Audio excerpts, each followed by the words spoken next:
nós estamos vivendo um momento na nação brasileira, em todo o mundo, né? Mas na nossa nação brasileira, cuja qual eu faço parte, você faz parte, onde está tendo, eu posso chamar de um país emergente, num suposto evangelho. Está crescendo como nunca, abertura de igrejas, a conversão de pessoas, batismo, profissão de fé, e tem aumentado drasticamente, tem aumentado rapidamente o crescimento dos evangélicos no Brasil. Especialistas afirmam que daqui pouco tempo o Brasil será o maior país evangélico do mundo, devido ao crescimento explosivo que a nossa nação se encontra com o aumento das igrejas e das almas. E a pergunta é para mim se eu acredito nisso, como que eu vejo isso. Eu posso começar a resposta aqui dizendo: baseado em quais evidências essas estatísticas estão sendo feitas? Baseado em quais evidências esses especialistas estão calculando tal número? Para se dizer que é o maior país evangélico do mundo, é necessário que seja o país que contém o maior número de salvos, ou que contém o maior número de convertidos. E qual é a base para trazer tal afirmação? Apenas o contingente eclesiástico? Apenas a abertura de templos? Apenas o CNPJ de templos, se é que a maioria tem? Apenas o número de agregados? Isso é o suficiente para dizer que a nossa nação vai ser daqui a um tempo a maior nação evangélica do mundo, assim como os Estados Unidos o é ou já o foi? Então nós estamos vivendo o mesmo momento do século XVIII na Inglaterra, onde era feito o batismo infantil, onde as pessoas eram declaradas salvas por agregar ao cristianismo da época, sem qualquer base, qualquer princípio. Os irmãos Carlos e John Wesley, então, não conformados com isso, vão refutar essa afirmação, dizendo que o batismo não é suficiente, dizendo que a confissão pública não é suficiente, nem a profissão de fé são suficientes para evidenciar um batismo, uma salvação, uma conversão, e sim a doutrina da regeneração, o novo nascimento em Cristo, evidenciado por frutos, por obras, e não por confissão pública ou por avanço emergente da igreja.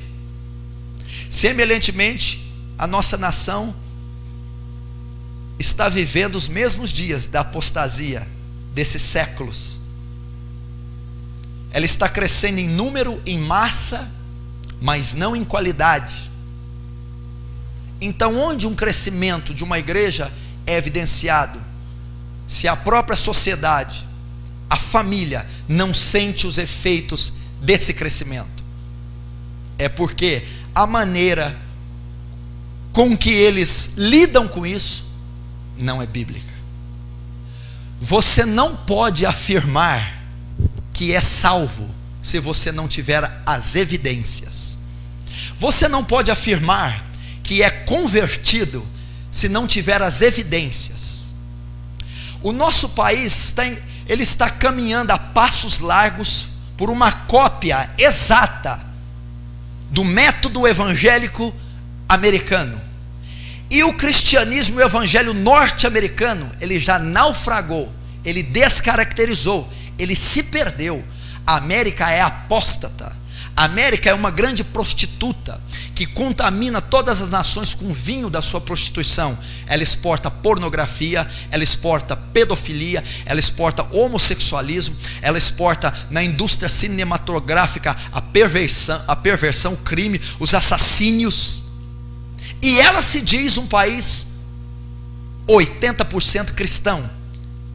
A semelhança deles, o Brasil também, pelos números e as formas ritualísticas, estão afirmando os seus fiéis, o seu povo salvo, como a prática de vida, quando a prática de vida não foi transformada, quando não dão frutos de justiça, quando ainda não andam de acordo com a revelação da Escritura, quando professam uma fé que não é acompanhada de obras, uma fé que não é acompanhada de mudança, uma fé que não é acompanhada de frutos, uma fé que não é acompanhada de transformação, trazendo então uma geração que professa Jesus com os lábios, mas que o coração está longe dele. Em vão adoram, obedecendo a mandamentos que são mandamentos de homens. O que são mandamentos de homens? Obedecer os princípios denominacionais. Essa dominação diz que não pode cortar cabelo, eu não corto, que tem que usar saia, que tem que orar em língua estranha. Essa diz que eu não posso gritar na hora do culto, que é tudo cantata, coralzinho, e eu não posso ser batizado por imersão, mas por aspersão. Essa diz que os dons são para hoje, do Espírito. Essa diz que os dons não são mais para hoje. Então eles começam a obedecer as terminologias, começam a obedecer os princípios denominacionais, mandamentos de homem, mas o coração está longe. O que significa? Com os lábios me professam, mas o coração não foi regenerado, o coração não foi transformado.